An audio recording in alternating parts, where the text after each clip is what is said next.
He had it all: fame, fortune, talent.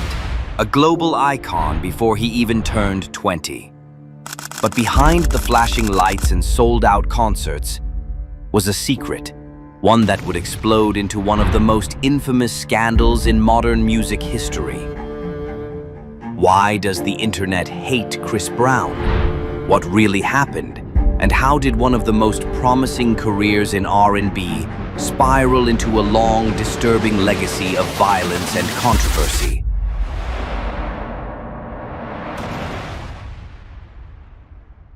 He was 19, a teenage superstar.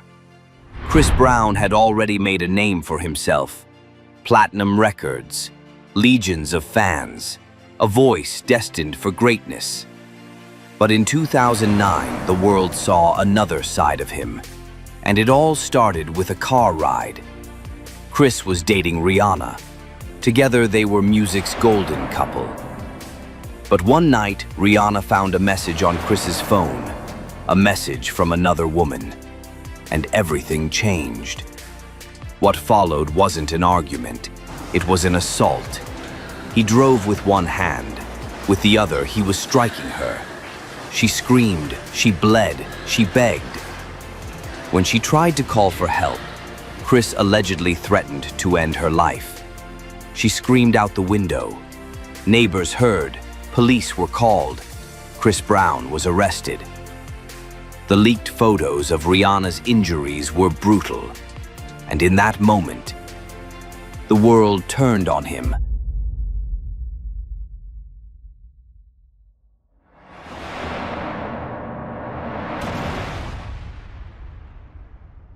Chris issued a public apology. I take great pride in me being able to exercise self-control, and what I did was inexcusable. I am very sad and very ashamed of what I've done. My mother and my spiritual teachers have taught me way better than that. I have told Rihanna countless times, and I'm telling you today, that I'm truly, truly sorry, and that I wasn't able to handle the situation both differently and better. He took a plea deal: 5 years probation, community service. Many believed he'd changed. They were wrong.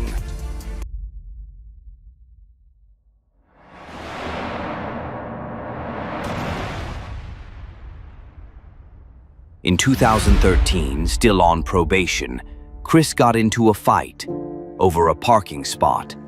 The other person? Singer Frank Ocean. Allegedly, Chris threw the first punch. Frank didn't press charges, but the violence continued. Later that year, outside a hotel in Washington, D.C., 2 fans asked Chris for a photo. A random man photobombed the picture. Chris allegedly responded with a homophobic slur, then punched the man, breaking his nose. He was arrested again.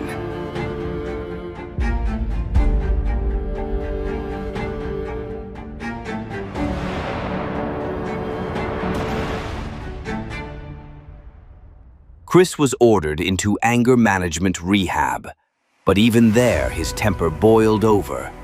In one session, when asked what he was good at, he reportedly said, "I'm good with guns and knives." In another, he allegedly smashed his mother's car window with a rock because she encouraged him to stay in treatment.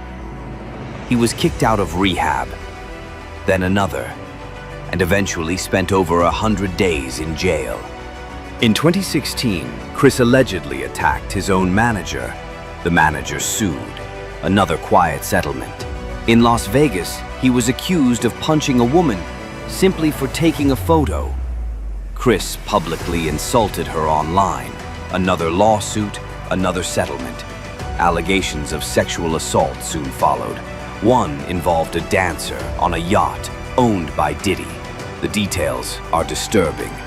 Since 2009, there hasn't been a single year where Chris Brown wasn't facing new accusations.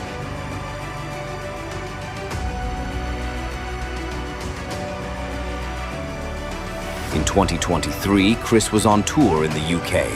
One night inside a London nightclub, he allegedly picked up a bottle of tequila and smashed it over a music producer's head. Then, while the man lay unconscious, Chris allegedly began kicking him. Before police could act, Chris had already left the country. 2 years passed. In 2025, he returned to the UK, and police were waiting. He was arrested. Today, Chris Brown is out on bail, free to continue his tour. But if convicted of that 2023 assault, he faces up to 16 years in prison. Since 2009, he's been arrested, sued, accused, and exposed again and again and again. The internet doesn't hate Chris Brown without reason.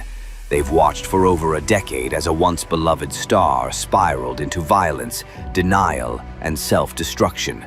The real question now isn't what he did. It's whether there's anything left to redeem. From teenage phenom to controversy magnet, the rise and fall of Chris Brown may not be over. But one thing is certain: fame can protect you until it doesn't.